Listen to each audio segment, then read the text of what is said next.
Hey guys, स्वागत है आपका फिर से एक नई वीडियो में। आज की इस वीडियो में हम पढ़ेंगे जनरल साइंस से जुड़े कुछ एमसीक्यूज जो कि आपके अपकमिंग एग्जाम्स के लिए काफ़ी हेल्पफुल होने वाले हैं। अगर आपने पैरामेडिकल्स के फॉर्म भरे हैं जो कि अलग अलग स्टेट में होने वाले हैं, तो अगर आप एग्ज़ाम की तैयारी कर रहे हैं तो ये वीडियो आपके लिए काफ़ी हेल्पफुल होने वाली है। तो वीडियो का एंड तक बने रहें सारे इंपॉर्टेंट क्वेश्चन को देखने के लिए। मैंने हर एक क्वेश्चन को शॉर्ट में एक्सप्लेन भी किया है जिससे कि आपको अच्छे से समझ में आ जाए। तो चलिए वीडियो को शुरू करते हैं। Question number 1, what is the primary gas found in the earth's atmosphere. यहाँ पर पूछा गया है कि अर्थ के एटमॉस्फेयर में प्राइमरी गैस कौन सी है जो पाई जाती है। तो ऑप्शन है यहाँ पर option A oxygen, option B nitrogen, option C carbon dioxide, option D helium. तो यहाँ पर इस क्वेश्चन का राइट आंसर है ऑप्शन बी नाइट्रोजन। दोस्तों, अर्थ के एटमॉस्फेयर में जो नाइट्रोजन गैस होती है सबसे ज़्यादा होती है। इसकी जो पार्टीशन होता है वो, यानी कि इसका जो पार्ट होता है पूरे एटमॉस्फेयर वो 78% होता है। ठीक है, उसके बाद ऑक्सीजन का नंबर आता है जो कि 20% होता है, और उसके बाद जो रिमेनिंग पार्ट है उसमें अदर गैसेस आती हैं। यानी कि सबसे ज़्यादा जो क्वांटिटी होती है वो नेचुरल गैस की वो नाइट्रोजन की होती है जो कि 78% होता है। Question number 2, what is the SI unit of electric current. यहाँ पर इलेक्ट्रिक करंट की एसआई यूनिट पूछी गई है। ऑप्शन हैं वोल्ट, एम्पियर, ओम और कूलम्ब। तो यहाँ पर इस क्वेश्चन का जो राइट आंसर है वो है option B ampere. Electric current की जो एसआई यूनिट होती है वो एम्पियर होती है, जिसको ए से डिनोट किया जाता है। Question number 3, which planet is known as the red planet. यहाँ पर पूछा गया है कि वो कौन सा प्लैनेट है जिसको रेड प्लैनेट के नाम से जाना जाता है। तो यहाँ पर नीचे ऑप्शंस हैं वीनस, मार्स, जुपिटर और सैटर्न। तो यहाँ पर इस क्वेश्चन का जो राइट आंसर है वो है ऑप्शन बी मार्स। दोस्तों, मार्स को रेड प्लैनेट के नाम से जाना जाता है क्योंकि इसकी सरफेस पर आयरन ऑक्साइड होता है, जिसकी वजह से इसका जो कलर है वो रेड हो जाता है। तो इसलिए इसको रेड प्लैनेट के नाम से जाना जाता है। Question number 4, what is the chemical formula of common salt.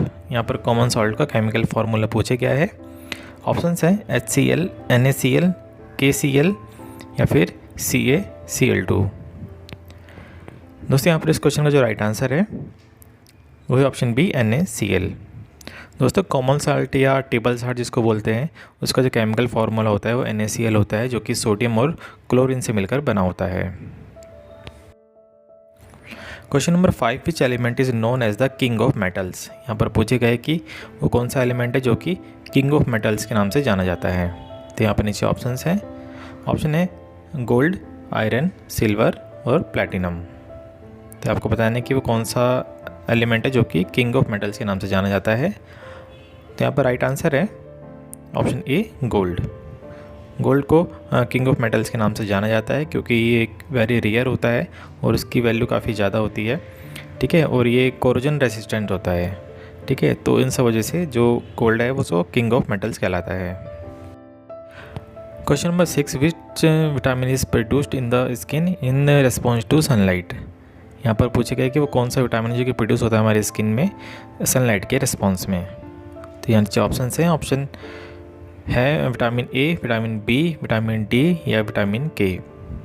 तो यहाँ पर इस क्वेश्चन का राइट आंसर है ऑप्शन सी विटामिन डी। दोस्तों, सनलाइट के एक्सपोजर में जब हम आते हैं तो हमारी जो स्किन है वो विटामिन डी को प्रोड्यूस करती है, जो कि हमारे बोन्स में कैल्शियम को ऑब्जॉर्व करने में हेल्प करता है।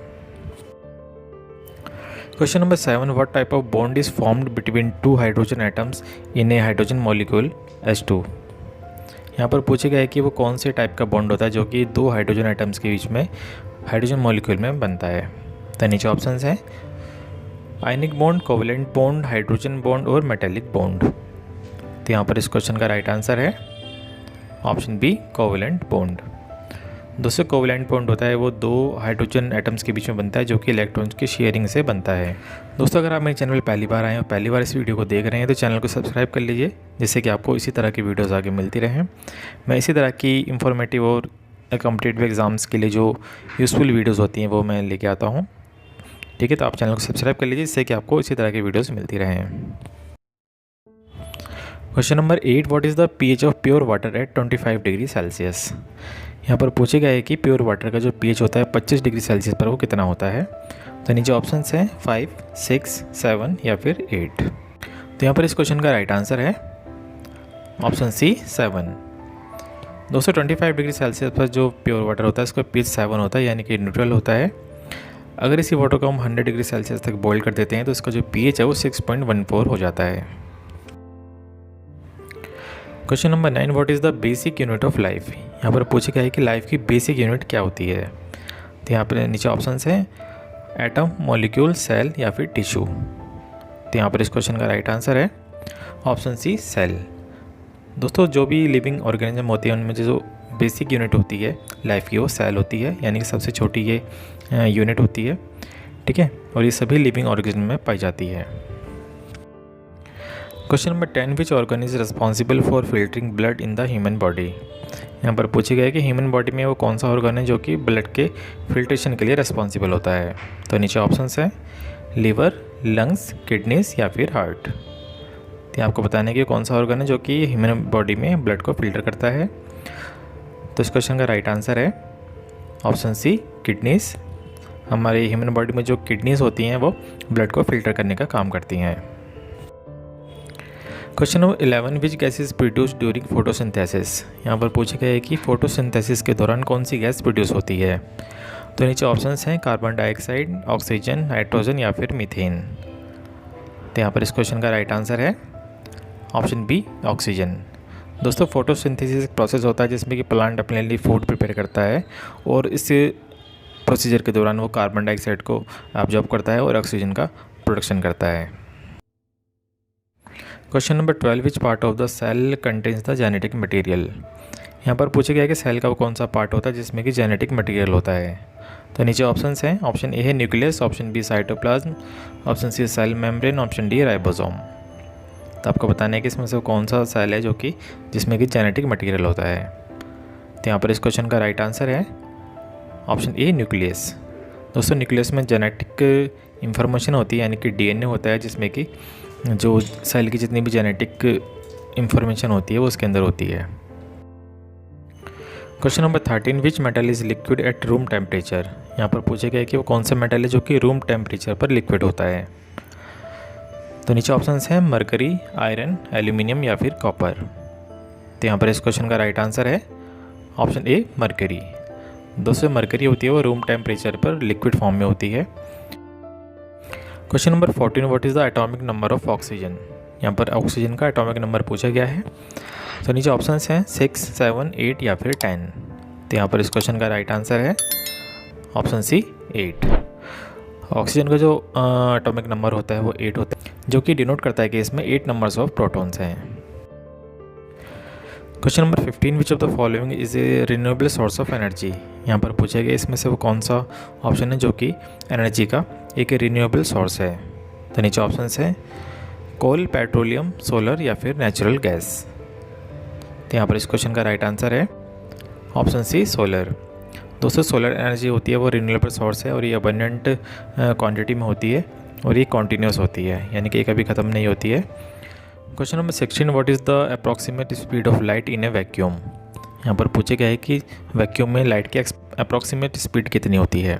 तो नीचे ऑप्शंस है 3 × 10⁶ मीटर पर सेकंड, ऑप्शन बी है 3 × 10⁸ मीटर पर सेकंड, ऑप्शन सी है 3 × 10⁴ मीटर पर सेकंड, ऑप्शन डी है 3 × 10⁹ मीटर पर सेकंड। तो यहाँ पर इस क्वेश्चन का जो राइट आंसर है वो है ऑप्शन बी, 3 × 10⁸ मीटर पर सेकंड। इतनी ये लाइट की स्पीड होती है वैक्यूम में। Question number 17, which substance is known as the universal solvent. यहाँ पर पूछा गया कि इसमें से कौन से सब्सटेंस को यूनिवर्सल सॉल्वेंट बोला जाता है। तो नीचे ऑप्शंस हैं अल्कोहल, वाटर, ऑयल या फिर एसीटोन। तो यहाँ पर इस क्वेश्चन का राइट आंसर है ऑप्शन बी, वाटर। दोस्तों वाटर को यूनिवर्सल सॉल्वेंट बोला जाता है क्योंकि इसमें बहुत सारी चीज़ें हैं जो वो घुल जाती हैं, यानी कि इसमें से काफ़ी सारी चीज़ें इसमें घुली जा सकती हैं। तो इसी वजह से, इसी प्रॉपर्टी की वजह से इसको यूनिवर्सल सॉल्वेंट बोला जाता है। Question number 18, what is the smallest particle of an element that retains his chemical properties. यहाँ पर पूछा गया है किसी भी एलिमेंट का सबसे छोटा पार्टिकल कौन सा जिसमें कि केमिकल प्रॉपर्टीज़ होती हैं। तो नीचे ऑप्शंस हैं मॉलिक्यूल, एटम, आयन या फिर कंपाउंड। तो यहाँ पर इस क्वेश्चन का राइट आंसर है ऑप्शन बी, एटम। दोस्तों एटम सबसे छोटा या स्मॉलेस्ट पार्टिकल है किसी भी एलिमेंट का जिसमें कि केमिकल प्रॉपर्टीज़ होती हैं उस एलिमेंट की। Question number 19, what is the boiling point of water in Celsius. यहाँ पर पूछा गया है कि वाटर का बॉइलिंग पॉइंट कितना होता है सेल्सियस में? तो नीचे ऑप्शंस हैं 90 degree Celsius, 50 degree Celsius, 100 degree Celsius या फिर 150 डिग्री सेल्सियस। तो यहाँ पर इस क्वेश्चन का राइट आंसर है ऑप्शन सी 100 डिग्री सेल्सियस। दोस्तों वाटर का जो बॉइलिंग पॉइंट होता है यानी कि वो पॉइंट जिस पर वाटर बॉईल करने लगता है और सेल्सियस में वो 100 डिग्री सेल्सियस होता है।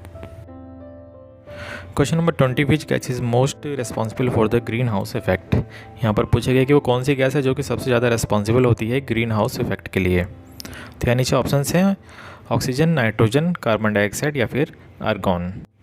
तो यहाँ पर इस क्वेश्चन का राइट आंसर है option C carbon dioxide.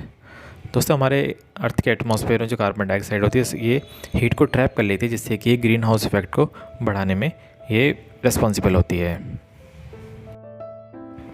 Question number 21, what is the name of the process by which plants make food. यहाँ पर पूछा गया है कि उस प्रोसेस का क्या नाम है जिसके द्वारा जो प्लांट्स होते हैं वो अपना फूड बनाते हैं। तो नीचे ऑप्शन हैं डाइजेशन, फोटोसिंथेसिस, रेस्पिरेशन या फिर फर्मेंटेशन। तो यहाँ पर इस क्वेश्चन का राइट आंसर है ऑप्शन बी फोटोसिंथेसिस। दोस्तों फोटोसिंथेसिस प्रोसेस होता है जिसमें कि जो प्लांट है वो वाटर, कार्बन डाइऑक्साइड और सनलाइट का यूज़ करके अपने लिए फूड बनाते हैं, ठीक है, और ऑक्सीजन का प्रोडक्शन करते हैं। Question number 22, what is the chemical symbol for potassium. यहाँ पर पूछा गया कि पोटेशियम का जो केमिकल सिंबल होता है वो क्या होता है। तो नीचे ऑप्शन हैं, ऑप्शन ए है P, option B PO, option C है K, ऑप्शन डी है PT। तो यहाँ पर इस क्वेश्चन का राइट आंसर है ऑप्शन सी K। दोस्तों पोटेशियम का जो केमिकल सिंबल होता है वो K होता है, जो कि कैलियम वर्ड से बना है, जो कि एक लैटिन वर्ड होता है। Question number 23, which blood type is known as the universal donor. यहाँ पर पूछा गया है कि कौन से ब्लड ग्रुप को यूनिवर्सल डोनर से जाना जाता है। तो नीचे ऑप्शन हैं A, B, AB या फिर O। आपको बताना है कि कौन सा ब्लड ग्रुप है जो कि यूनिवर्सल डोनर होता है। तो यहाँ पर जो राइट आंसर है वो है ऑप्शन डी O। दोस्तों O ब्लड ग्रुप होता है वो यूनिवर्सल डोनर होता है, यानी कि किसी भी ब्लड ग्रुप को ये अपना ब्लड डोनेट कर सकता है। Question number 24, which vitamin help in blood clotting. यहाँ पर पूछा गया है कि कौन सा विटामिन है जो कि ब्लड की क्लॉटिंग में हेल्प करता है। तो नीचे ऑप्शन हैं, ऑप्शन ए है विटामिन, ऑप्शन बी है vitamin B, option C vitamin C, option D vitamin K। तो यहाँ पर इस क्वेश्चन का राइट आंसर है ऑप्शन डी विटामिन K। दोस्तों हमारी बॉडी में जो विटामिन K होता है, हमारे जो ब्लड में विटामिन K होता है वो हेल्प करता है ब्लड क्लॉटिंग में। Question number 25, what does DNA stand for. यहाँ पर पूछा गया है कि जो DNA की फुल फॉर्म होती है वो क्या होती है। तो नीचे ऑप्शन हैं, ऑप्शन ए है deoxyribo nucleic acid, option B है deoxyribose nucleotide acid, option C है deoxyribose nucleoprotein acid, option D है डीऑक्सीराइबोज न्यूक्लियोलस एसिड। तो यहाँ पर इस क्वेश्चन का राइट आंसर है option A deoxyribo nucleic acid. दोस्तों DNA हमारे सेल में होता है जो कि जेनेटिक इन्फॉर्मेशन होती है जिसमें कि, ठीक है, और इसका जो फुल फॉर्म होता है वो डीऑक्सीराइबो न्यूक्लिक एसिड होता है। तो दोस्तों आज के लिए इतना ही। अगर वीडियो अच्छी लगे तो वीडियो को लाइक कर देना। अगर आप किसी और टॉपिक पर MCQ चाहते हो तो आप कमेंट सेक्शन में मुझे बता सकते हो, मैं उस टॉपिक पर MCQs बनाने की कोशिश करूँगा। और इस वीडियो को अपने दोस्तों में शेयर करें जो भी एग्ज़ाम की तैयारी कर रहे हैं। तो मिलते हैं नेक्स्ट वीडियो में, तब तक के लिए बाय बाय।